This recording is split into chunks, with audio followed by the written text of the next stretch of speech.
Gayatri Vidya Mandir secondary school Sanchore welcome see you once again. तो आपको पता है कि हाल ही में हमारा जो टॉपिक है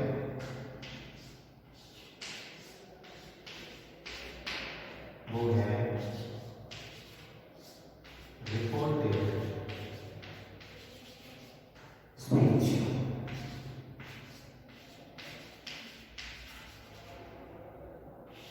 ओके, और रिपोर्टेड स्पीच का भी जो पिछले वीडियो में हमने सेंटेंस शुरू किया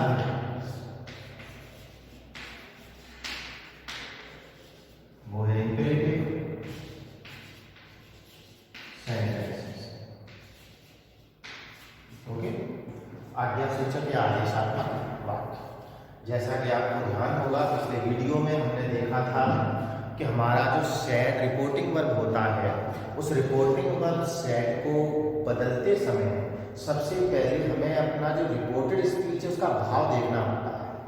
अगर भाव वहां पे आदेश आएगा, ठीक है, तो यहां पे हम किसका प्रयोग कर देंगे? ऑर्डर। और यदि यहाँ पे निवेदन का भाव आएगा, ठीक है, तो यहाँ पे हम क्या कर देंगे? रिक्वेस्टेड। और यदि आपका सलाह का भाव आता है तो हम क्या कर देंगे? एडवाइस। ठीक है, ये तो हमने रिपोर्टिंग वर्ब सेट को चेंज किया। और आपको पता है कि जो कॉमा इन्वर्टेड कॉमा है इसको हटाने के बाद इसके स्थान पर इसका प्रयोग करेंगे, हम टू का प्रयोग करेंगे। ठीक है, तो इसके हम कुछ एग्जांपल्स देख रहे थे। इसमें आपको बस ये चीज एक महत्वपूर्ण है, आपको जानना पड़ेगा आदेश है तो ऑर्डर कर दो। इसमें ऑर्डर के कुछ एग्जांपल वहाँ पे आपको बताए थे। रिक्वेस्ट है तो निवेदन के लिए रिक्वेस्ट हो जाएगा और एडवाइस है तो एडवाइस हो जाएगा। ठीक है, हम देख लेते हैं कुछ एग्जाम्पल्स।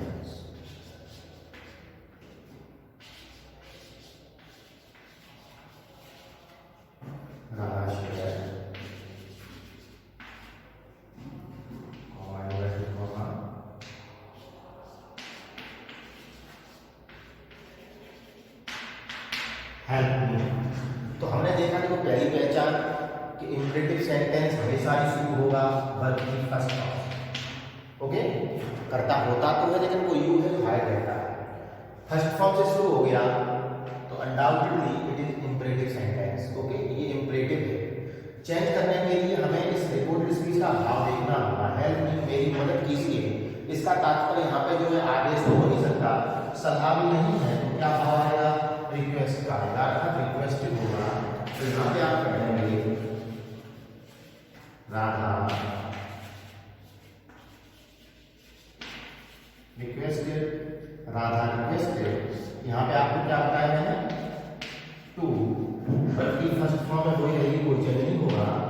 यहाँ पे आपका मी फर्स्ट पर्सन का ऑब्जेक्टिव केस है और first person change according to subject, ये इसके अनुसार राधा के अनुसार होगा। अब राधा के लिए प्रोनाउन यूज करोगे तो सी करोगे तो सी का ऑब्जेक्ट लगाना होगा और ऑब्जेक्ट क्या होगा? तो हो जाएगा Radha requested to help her. और देख लेते तो हमने किससे किया? इसके हमने सेंस को देखा, सेंस क्या जैसे हो father said, comma, inverted comma,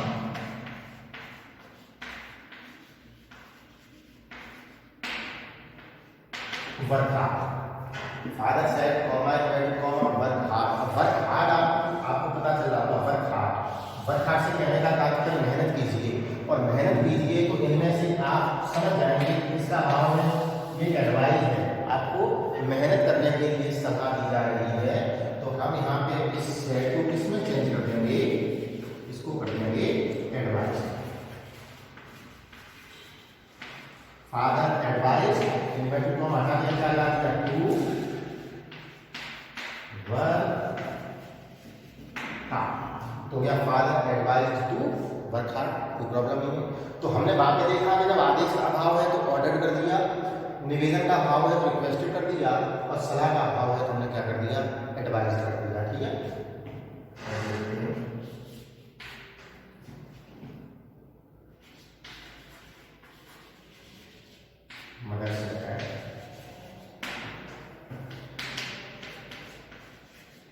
take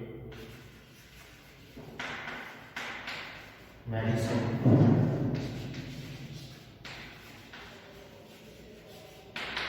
take medicine regularly, कि दवाइयाँ जो है वो नियमित रूप से लें। तो यहाँ पे भी आपका एडवाइस का भाव है, ठीक है। मगर अब एडवाइस है, यहाँ पे क्या करते होगे, एडवाइस इन्वर्ट को हटा कर आप टू टेक मेडिसिन, क्योंकि जो बनती फर्स्ट फॉर्म ऊपर लिखी हुई है वो आपको लिखनी है। यहाँ पे भी आपका टेक है, यहाँ पे भी क्या कर दिया टेक। ओके, तो ये एक ऑर्डर का आप देख चुके थे, ये आपका रिक्वेस्ट का है और ये आपके किसके लिए, एडवाइस के लिए। तो आपको भाव समझना, कोई भी खास बात नहीं, इसमें टेंस का कोई विशेष चेंज हो नहीं रहा है। यहाँ पे टेंस का चेंज तब होता है जब आगे भी कुछ लिखा होता है, जब कोई जुड़ा है, कोई असर्टिव सेंटेंस दे रखा है। मैंने पिछली वीडियो में आपको एग्जाम्पल्स पढ़ाया था, ठीक है। तो पहले आप इसका एक स्क्रीनशॉट लें और उसके बाद इसके आगे का जो रूल है उसको भी देख लेते हैं।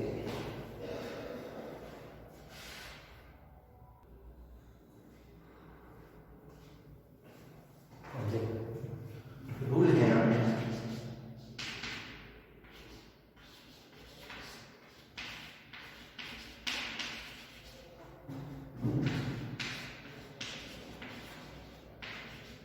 रिपोर्टेड स्पीच मेथड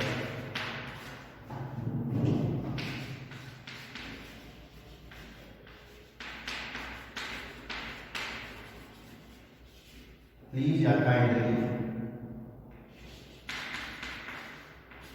सब दे रखे हो,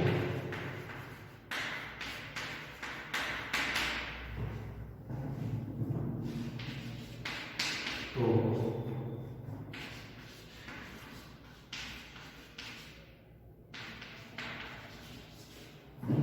रिपोर्टिंग वर्क सेट को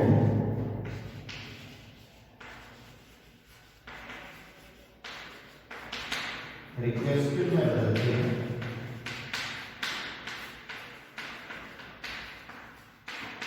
तथा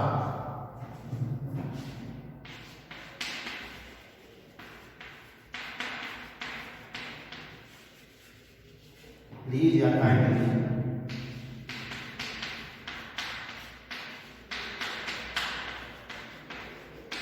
शब्दों को समाप्त कर देते हैं।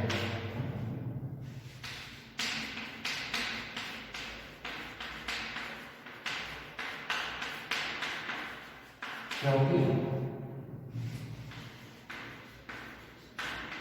इनके भाव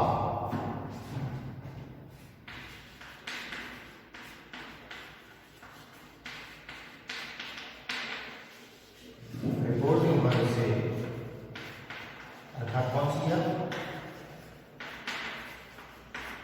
रिपोर्टिंग वर्क से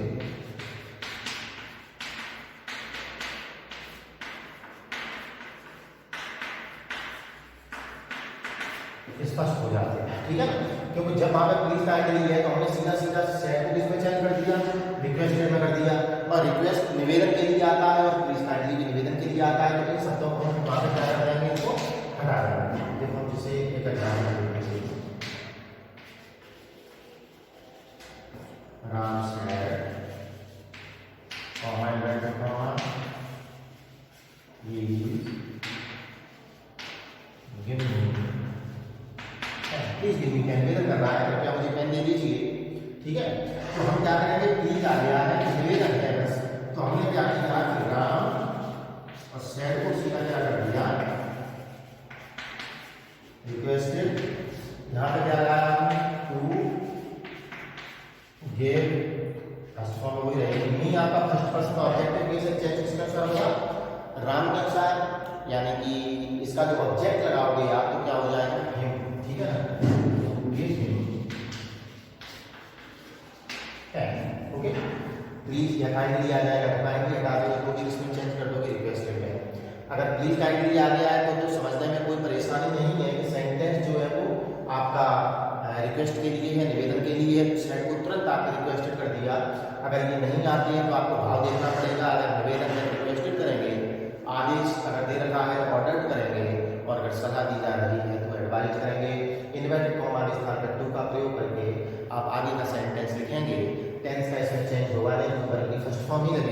बाद फर्स्ट फॉर्म लगती है, आपको बस ध्यान ये रखना है कि कहीं जो प्रोनाउन आएगा, कोई सर्वनाम आएगा फर्स्ट या सेकंड पर्सन का, तो उसको आपको आपके नियम के अनुसार लिखना होता है। इसका स्क्रीनशॉट ले लें और हम देखते हैं अगला।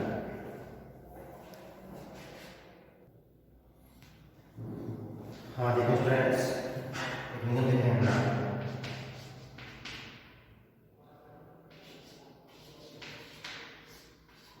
Reported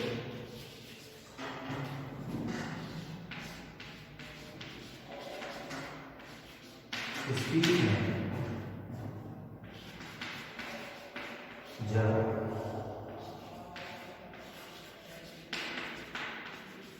vocative case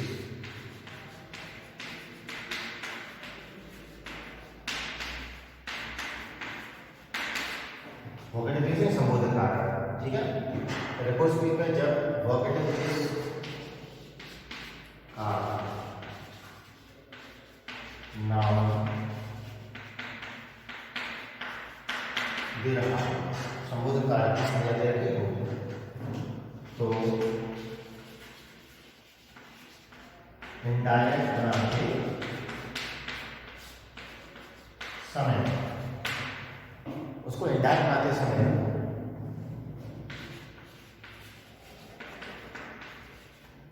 vocative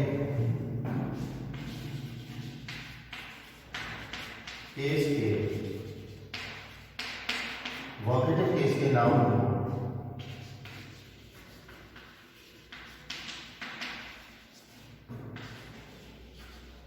reporting वर्ग का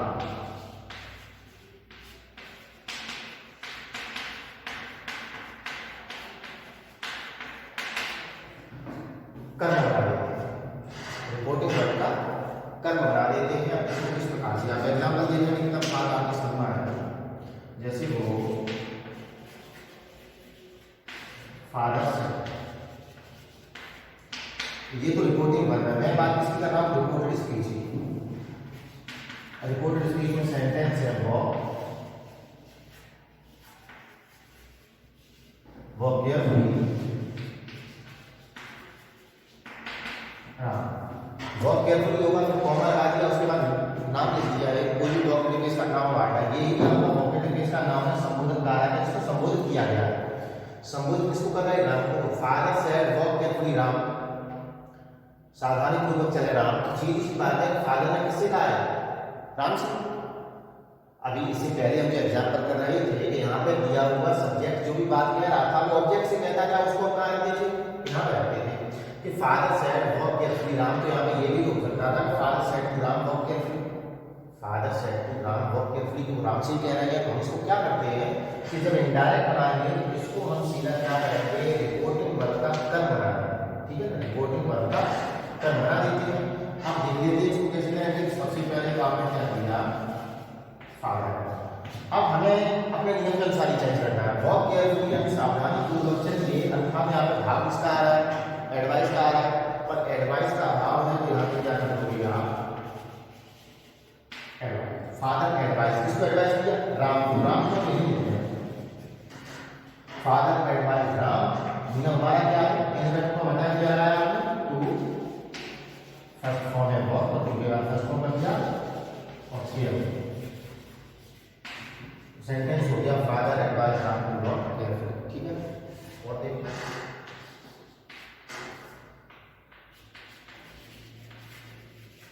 टीचर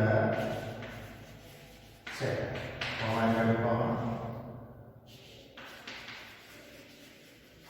स्टूडेंट्स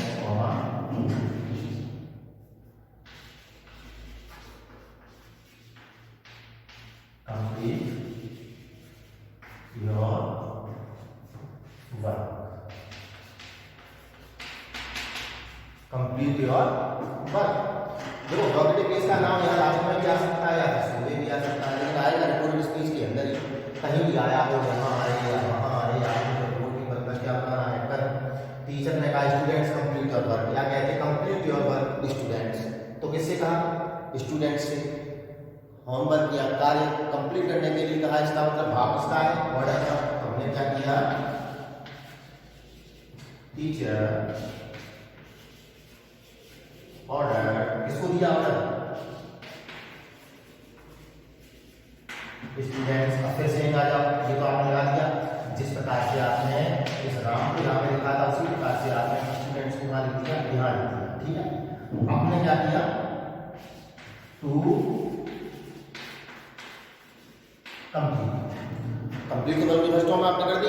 अब हमें देखना है कि यहाँ पे योर दे रखा है, ठीक है ना। योर जो है आपका सेकंड पर्सन का पजेसिव केस है, ठीक है, सेकंड पर्सन का पजेसिव केस। और सेकंड पर्सन हमेशा ही चेंज है according to second person change है अकॉर्डिंग टू ऑब्जेक्ट। अब यहाँ पे आपका ऑब्जेक्ट क्या है? स्टूडेंट है, तो यहाँ पे क्या स्टूडेंट, अगर एक होता तो विजयाहर कर सकते थे। स्टूडेंट्स बहुवचन है, तो यहाँ पे क्या करते हैं? ये है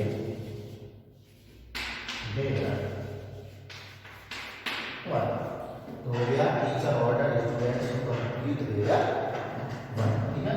तो ये स्थिति है कि जब भी कहीं पे वोकेटिव केस का नाम आपका दे रखा होगा तो आपको उस वोकेटिव केस के नाम को रिपोर्टिंग वर्ब का क्या बना देंगे आप? कर्म बना देंगे, ठीक है। तो ये भी रूल आपका हो गया। और किस प्रकार से प्लीज लाइन दिया आएगा तो उसको किस प्रकार से हमने हटा दिया, और कब ऑर्डर करना है, कब एडवाइस करना है, कब रिक्वेस्ट करना है, वो भी हमने देखा, ठीक है। तो ये जो है आपका एक साधारण सा जो इंपेरेटिव सेंटेंस आते हैं उनके नियम है। जैसे इसमें एक आपका रूल आता है, इसका स्क्रीनशॉट आप ले लें पहले।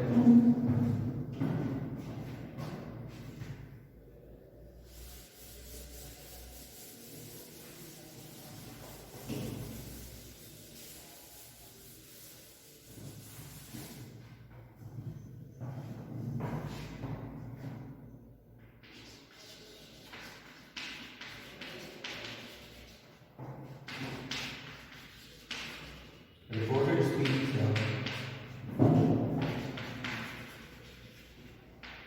never say through go, तो इनडायरेक्ट बनाते समय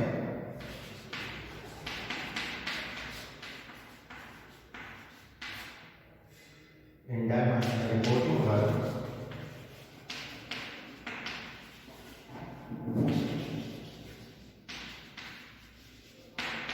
सेट को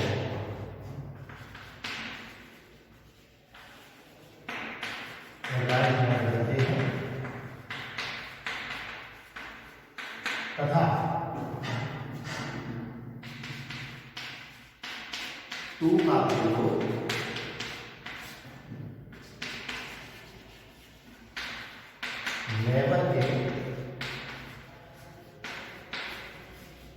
नेवर के बाद पहले भी करें, ठीक है। जैसे हमारा सेंटेंस आपका है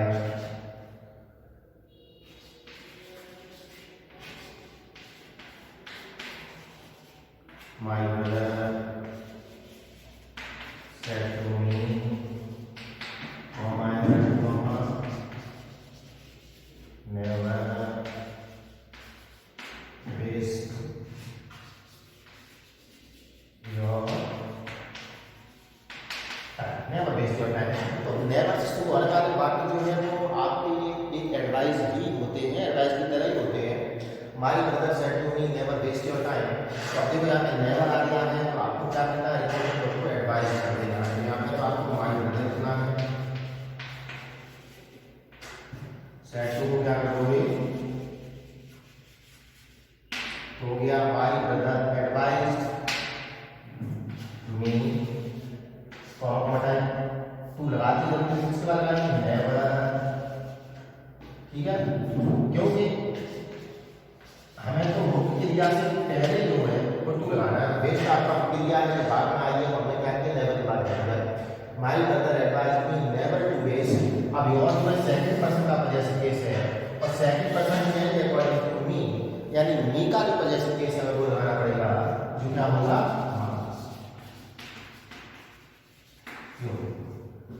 my brother advice me never to waste my time, ठीक है। तो ये आपका जब भी नेवर आएगा तो आपको जो है इसका प्रयोग करना, एडवाइस करना, ठीक है। आगे इसके रूल जो है हम अगले वीडियो में सीखेंगे, ठीक है। आगे को अभ्यास करते हैं।